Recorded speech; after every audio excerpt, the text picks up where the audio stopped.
Hello guys and welcome back into a new brand video. In today's tutorial, I'm going to show you how to create discount approval process. So make sure to watch the video to the end and follow these simple steps. So first, we need to go to setup and then we need to access our approval processes. So here we need just to type approval and it will take us to the approval process by clicking here, and from there you can create a new one. And basically we can use the standard setup wizard, and from there you will be able to start adding the names, etc., for your process. So I'm just going to name it discount approval process, and then we need to click on next.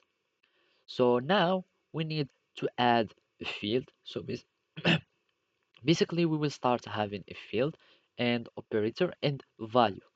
So now we need to have the criteria are met, and here I'm just going for opportunities.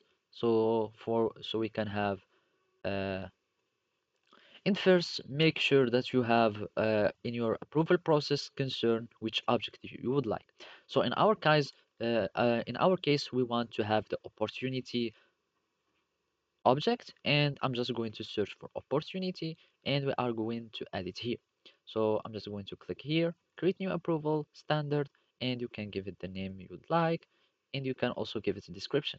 Now we need just to add the criteria mate, and then we can have a discount percentage. So let's just search for uh, and in my case, I'm just going to add the amount, and we want to be greater than, for example. So here I'm just going to use greater than, and we do, for example, 0. So from there, we need to click on next. And after that, we can start adding the automated approver, and we can use like this. We can click on next. Those are just some uh, permissions, and here we can look up for any uh, email templates. I'm just going to use this one, click on next. You just click on next or add any field that you would like, and you will need just to have any submitter if you will, and then I just need to click on save, and now you have your own process that have been created. So basically that's it. Thank you for watching and see you next time.